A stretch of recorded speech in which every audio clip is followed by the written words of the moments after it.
Zdravíčko, jsem Honza, tohle je 3. díleček. A to je jedno. Chci si pokecat o tom, že jsem přišel vlastně na to, že se mi často stávalo, že jsem si něco řekl, ale pak jsem se neposlech, pak jsem to nešel udělat. Řekl jsem si třeba, napsal jsem si lísteček, co dneska udělám, a řekl jsem si ráno, že jo, to prostě udělám. Ale pak jsem nedošel k tomu, že jsem to vlastně udělal. A myslím si, že to je velký problém hodně lidí. A já jsem na to přišel. Já vlastně jsem přišel na to, jak se fakt jako poslechnout a udělat to, potom si to řekneš. A nebude to žádný to, že musíš půl hodiny denně meditovat, jak se probudíš před školou, že musí být jenom zavřený doma a pracovat a nemít přítelkyni, přítele. Ne, to takhle nebude, já to sám nemám rád. A bude to, co mi opravdu pomáhá, to, co opravdu dělám, takže jdem na to. OK, takže jak jsme viděli na začátku, budu ti tady říkat něco o tom, jak vlastně jsem šel jenom z toho, že jsem si vlastně něco řekl a neposlouchal jsem do toho, že jsem si něco řekl a udělal jsem to. Je to dost dobrý se tohle nějakým způsobem naučit a nějak s tím bojovat, aby si to fakt jako udělal. A mě třeba budu se bavit o běhání. Já jsem 2 měsíce zpátky chtěl začít běhat, ale jsem to jenom říkal. Já jsem si vždycky řekl, tyhle, tak zítra bych si mohl jít zaběhat. Neudělal jsem to. A řekl jsem si, že ty vole, už to je týden po tom, co jsem jako chtěl začít běhat a nějak jako žádný kilometr nikde, že jo. Tak jsem koukal, že jo, klasicky po videích různých, po knížce Konec prokrastinace, úžasná knížka, která mi taky dost tomhle pomohla.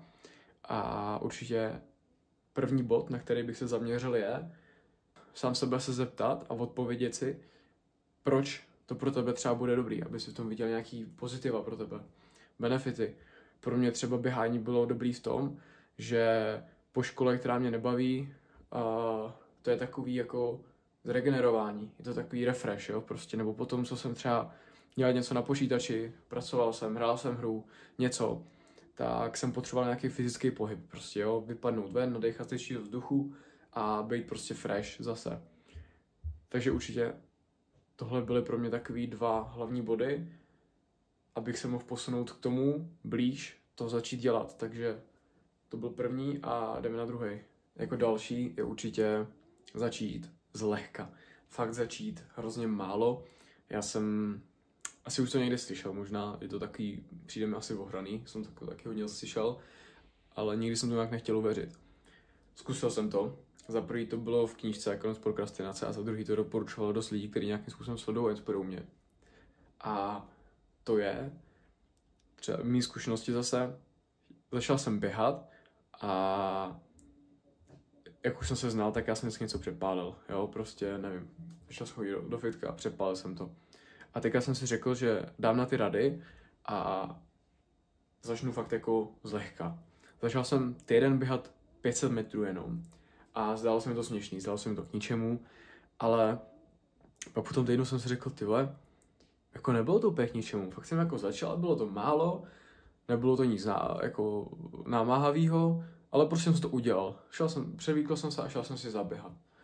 A o tom to je, prostě ty to začneš dělat a nějakým způsobem si na to navykneš pomaličku. Fakt si dej maličký i klidně směšný krůčky, ale nezapomeň to třeba po týdnu, po nějakých dnech to zvyšovat. Já jsem třeba další týden zase běhal kolem 2 kiláků, ne každý den, třeba obden, ale dělal jsem to pravidelně a začal jsem fakt jako zlehka. Takže doporučuji, jdem na další. Ten třetí je určitě dát si nějaký jasný cíl. Já jsem třeba chtěl běhat 4 kiláky a tempo na kilometr jsem chtěl mít kolem 4 minut. Třeba 4,20, takhle jakože tohle tempo. Ještě tam nejsem na tom tempu, ale blížím se k tomu. Určitě jsem blíž než před 2 měsícema, když jsem si řekl, že začnu. Kdybych nezačal, nejsem tam, kde jsem teďka.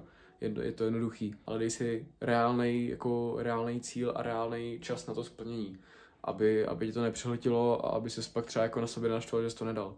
Takže dej si něco reálného, takhle ze začátku a uvidíš, je to dobrý jít za něčím, abys nešel jen tak, třeba nevím, taky chci jít běhat třeba gladiátora, takže to se mi k tomu určitě taky bude hodit, teda není to úplně hlavní point, je to ten čas na ten kilák u mě ale stanu si hlavní cíl.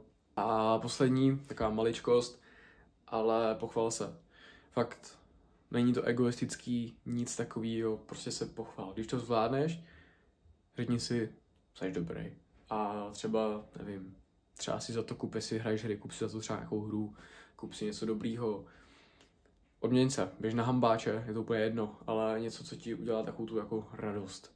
Takže odměň si za to a jestli bys chtěl, tak další video můžeme udělat nějakých fakt jako... Já jsem takový člověk, že mám hodně rád takový materiální pomůcky, jakože nějaký seznam a ten si škrtat, psát si něco nebo takhle. A vedu si takhle jeden, který je úplně úžasný, už ho mám přes 3 měsíce, je to fakt bomba, dělám to každý den, je to jednoduchý, takže kdybys chtěl na to návod, tak mi dej vědět. Takže jestli něco chceš začít a dává ti to smysl, začni.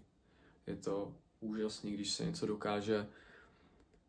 Já když si teďka řeknu, že jsem vlastně začal natáčet na YouTube, byl to nějaký můj sen a fakt jsem jako něco začal dělat, je to extrémně hustý a ty na to máš, takže pojď na to.